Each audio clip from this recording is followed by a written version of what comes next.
On the global launch announcement livestream, DNA devs just dropped a bomb, a missile, a nuclear fucking warhead. 50 fucking Chernobyls just happened at the same time. One of the upcoming gacha games, Duet just told every gambler to get banned, go fuck themselves, and went full-on anime Warframe. A gacha game just stopped being gacha 2 months before its release. That's right, you fucking heard it. From now going forward, there is no gacha.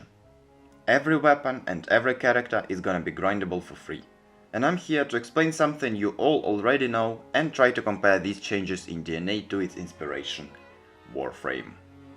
Yeah, and if I make some mistakes, correct me in the comments, because I've never played either game and research can only go so far in such a short period of time. So instead of the old gacha system, there is a new one. It allows you to get sealed commission letters for completing the daily and weekly quests or character dungeons. These letters drop character fragments, which then allow you to craft characters from them. Or you can pick a different route and buy the character fragments with the real money. Warframe, the progenitor of this game, has a different system of acquiring warframes. Of course, you can buy them with real money too, but the way you grind for them is different. I'm gonna steal someone else's explanation right now. Each Warframe has a main blueprint as well as sub-component blueprints, the neuroptics, systems, and chassis. Earning these blueprints will allow you to craft them in your foundry, assuming that you have the necessary materials. Generally speaking, the order of operations is to craft each of the 3 aforementioned subcomponents, which are used as the crafting materials for the main blueprint of the Warframe itself. Crafting and claiming the main blueprint of the Warframe will allow you to select it for use in your arsenal. What's important to highlight, and what I actually like about DNA's system, actually devs even pointed out it on the livestream, is that you can buy character fragments with your paid with real money currency, and not the whole character. The reason I'm saying is because you can farm some of the character fragments, and then buy the rest, while Warframe doesn't let you do that in the slightest. I also want to mention that due to the changes of the character acquisition system and the removal of the gacha system, DNA will be able to legally buff or nerf characters that they have. And this can be proven by using League of Legends as an example, since players can buy character for rights points as well. And look at League's patch logs. The weapon acquisition systems in DNA and Warframe are actually very similar. In DNA, for weapons, unlike characters, you actually need blueprints, which drop from bosses, and also additional materials to craft them. In Warframe, it is literally the same. Even though the weapon acquisition systems are quite similar, there are a lot of big differences in the weapon systems overall. For example, Warframes can hold 3 weapons at the same time, while DNA can only hold 2.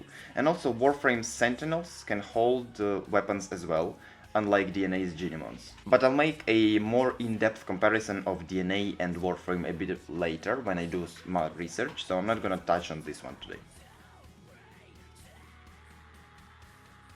The removal of the stamina system fits perfectly with the character and weapon grinding, and once more, is incredibly similar to what Warframe has to provide. This change, combined with the absence of the gacha system, make it so the formal pressure to grind every day as much as possible is almost non-existent. These 2 changes make DNA a normal game which you can play whenever you want, without forcing you to do anything. Mtasht is gonna be very happy seeing this one.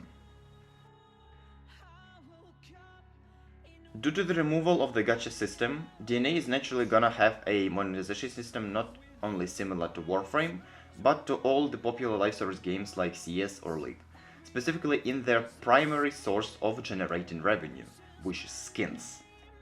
There is character skins, weapon skins, accessories, and I'm also gonna predict that they will have convenience features like rushing the crafting items and reward boosters, and probably special bundles like character plus skin bundle, or material boxes, etc.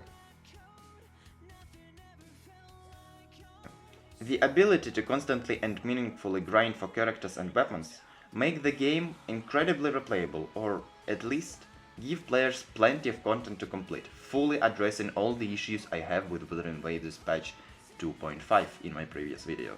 I think all these changes are incredibly healthy for the whole, and I'm gonna quote Yengo here, anime mobile gaming community. And healthy for the game itself, turning a predatory gambling game into an exciting shooter hacking slash of anime style for people who like grinding. It's important to mention that we don't know all the details of the new systems yet, and I don't know much about the old ones either, to be honest. So we'll have to look carefully for every update from the developers. But having said all this, I'm getting the fuck out.